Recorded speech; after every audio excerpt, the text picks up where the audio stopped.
This is Inner Work, a spiritual growth podcast, a sanctuary for healers, light workers, and spiritual practitioners here to raise consciousness on this planet. You've come to the right place to heal yourself and fully awaken your unique gifts so you can show up to serve others as powerfully and purposefully as possible. I am your host, Josephine Hartman, a certified intuitive healer and Akashic Records master teacher. I'm honored you're here and delighted to walk with you on your path for a little while. To connect with me and explore ways of working together, please head over to josephinehartman.com. The human ego is one of the major obstacles, if not the major obstacle, that can create static, noise, and interference in spiritual practice, and more specifically in being able to powerfully and easily connect to the Akashic Records. I get multiple questions every week in one way or another about how to get the ego self out of the way when working with the records. So these questions come in from listeners of this podcast, from my certification students, and from people doing my free Akashic Records mini course.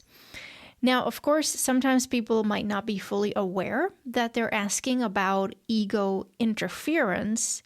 So they might ask about, okay, how do I get self-doubt out of the way? Or how do I get second guessing out of the way when working with the Akashic Records? Or how can I silence this mental chatter that comes up as soon as I start trying to access the records? Or how can I let go of attachment to what happens or doesn't happen once I get into the records? All of these questions at their core are about ego-mind interference. So this is why I've put together this mini-series for the podcast. And so this is part 6, where we are exploring the most common forms of ego interference. And I'm giving you some tips for clearing out that interference so it doesn't derail you, it doesn't prevent you from connecting to the Akashic Records or from expanding your spiritual practice and your intuition in really powerful ways. If you've been getting some value out of this podcast, I would be so thrilled, so grateful, and full of joy if you would take a minute to leave a rating or review, or both, on whatever podcast platform you're listening to this right now. This truly helps the podcast grow. It helps the podcast find its way to more listeners just like you, so we can make even more connections. And I am, as I said, beyond grateful for your support with that. Thank you so much. I also would love to lovingly and warmly invite you to join my email community, which gives you access to my free Akashic Records mini course and weekly newsletter.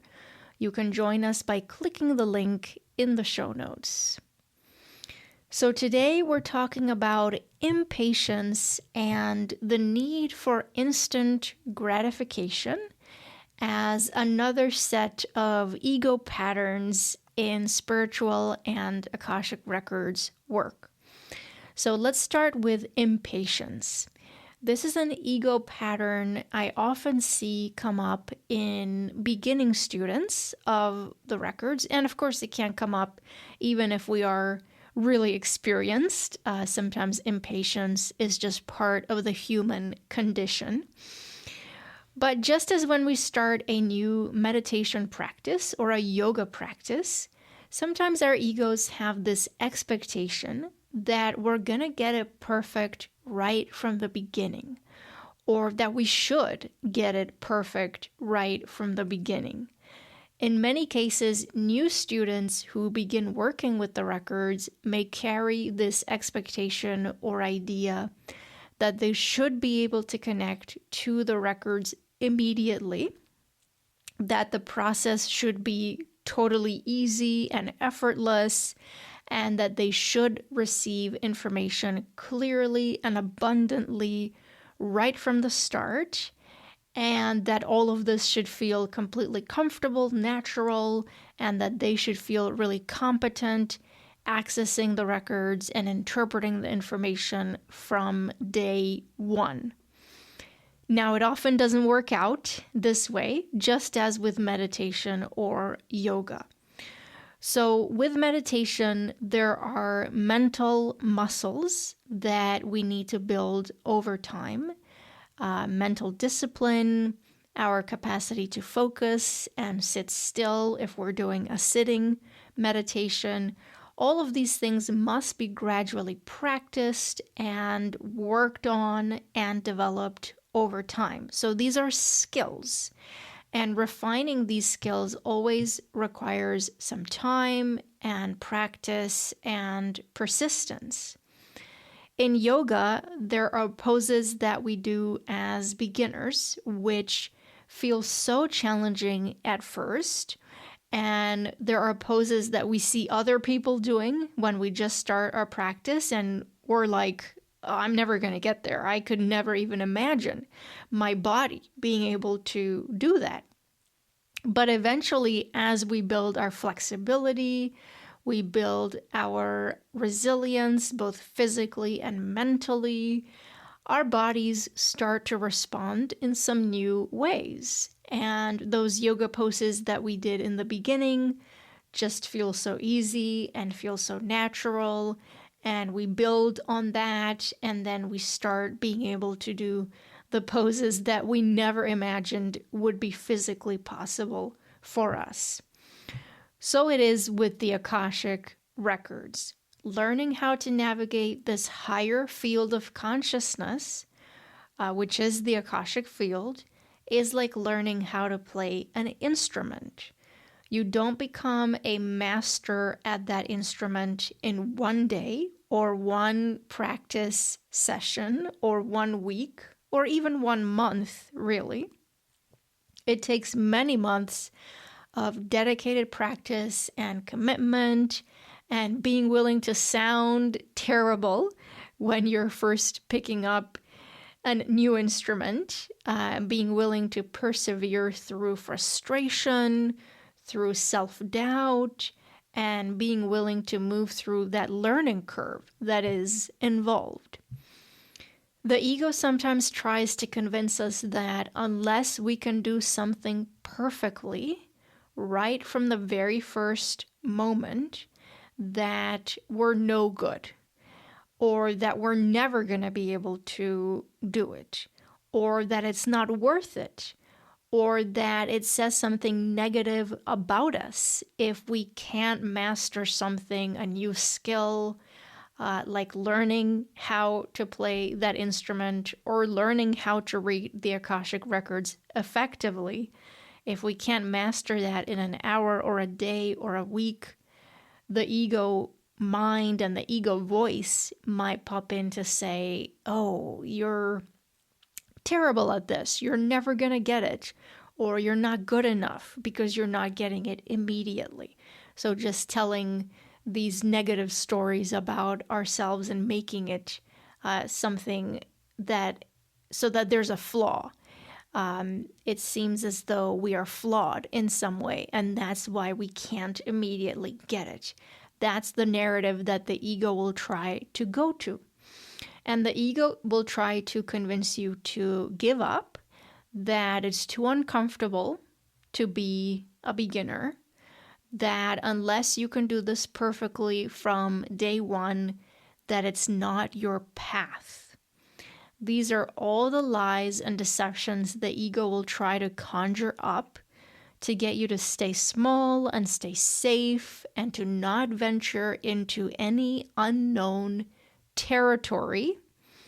And so, of course, this territory can include the powerfully healing and transformative territory of the Akashic Records beyond the 3D human dimension.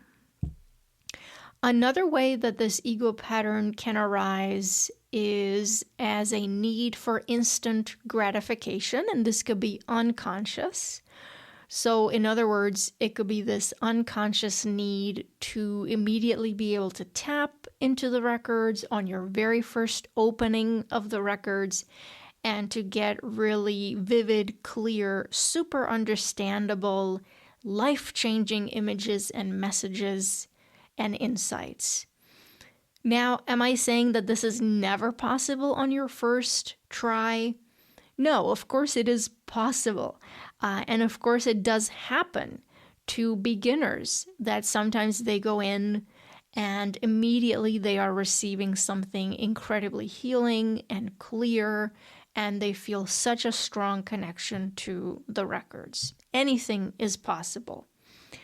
But in most cases, in the beginning stages of navigating the records, you're not going to get that much, really. You're not going to see that much. You may not even feel that much. This is because many of us have blocked our intuition or have suppressed our intuitive senses and intuitive gifts. Maybe we don't trust ourselves, or we don't trust the process, or because we have a lot of self-doubt or ego chatter that's kind of getting in the way, which is all normal. So this is why learning how to work with the records is a healing process and a clearing process in and of itself.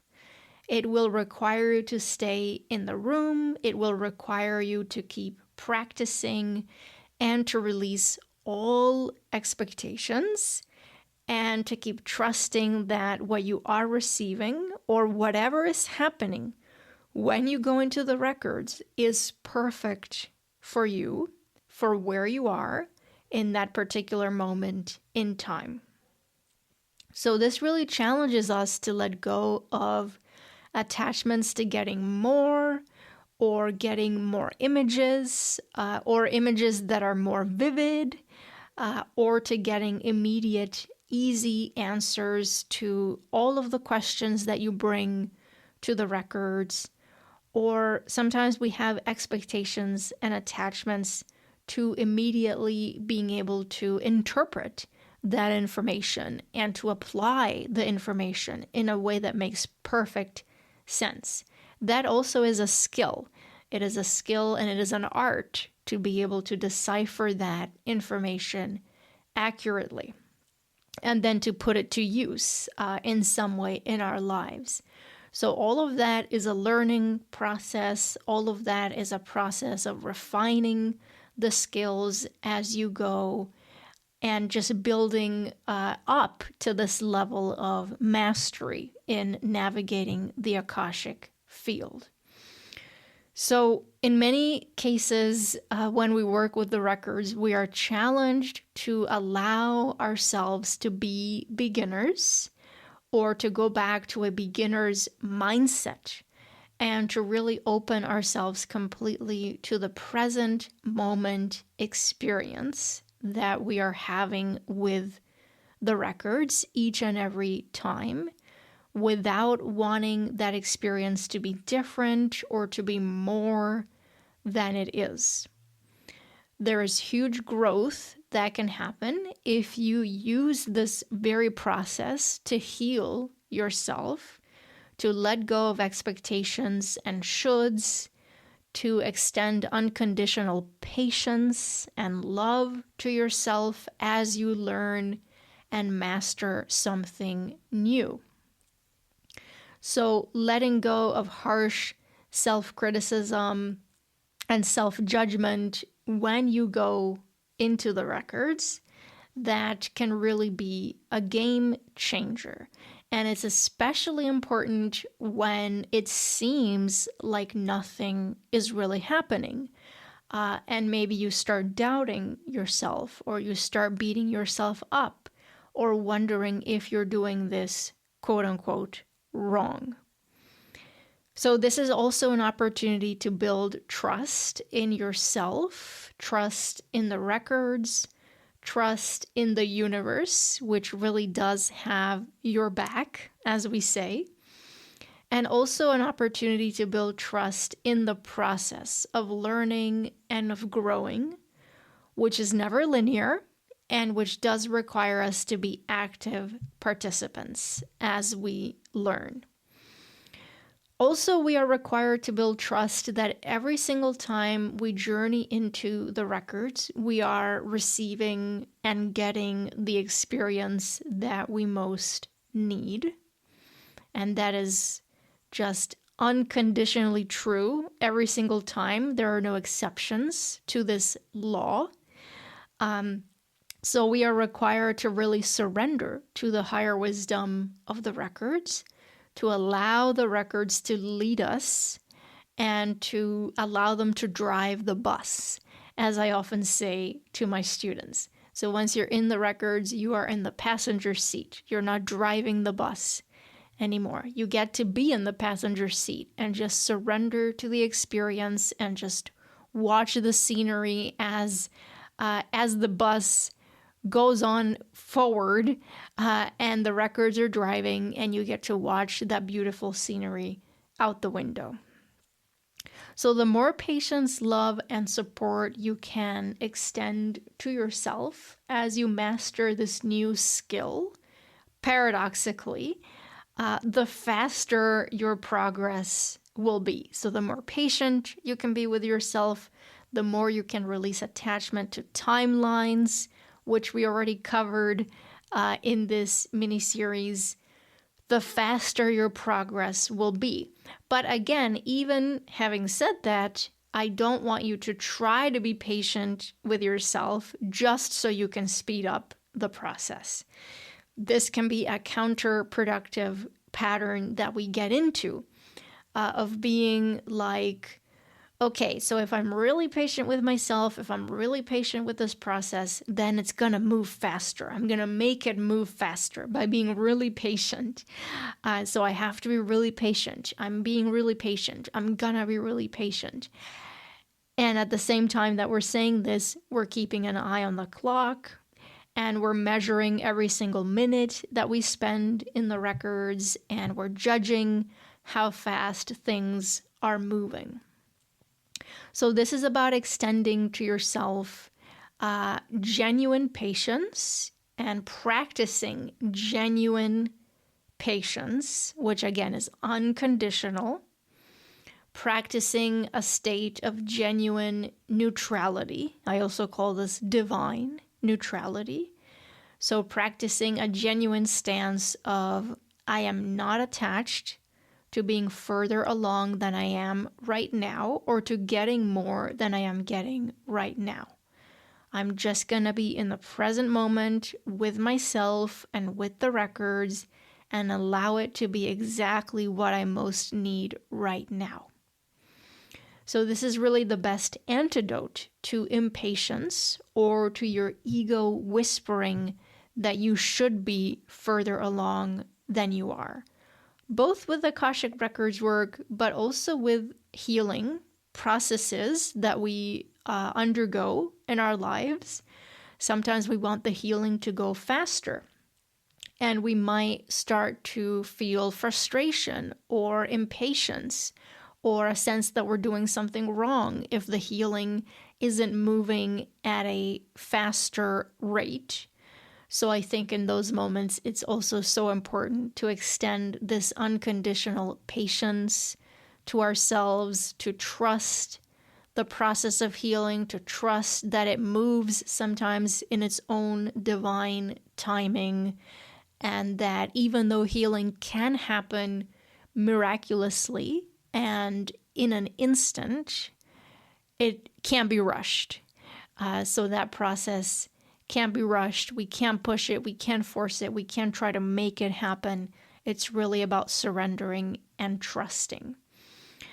So again, both with Akashic Records work and also generally with anything in life, such as a healing process that we might be experiencing, it's really such a nourishing thing to do, to say, I am going to surrender completely. I am going to trust the process, which doesn't mean that we give up at all, because we can still be active participants in the healing process, but we also get to let go of control. And we get to let go of those attachments to making it happen faster than it is, because typically that just keeps delaying it. So I hope something in this discussion has been useful for you, that you can go and apply it in some way. Thank you so much for tuning in and spending this time with me. You can always connect by visiting josephinehartman.com or send a note to me at josephinehartman.com. I would love to hear from you, and I will catch you in the next episode.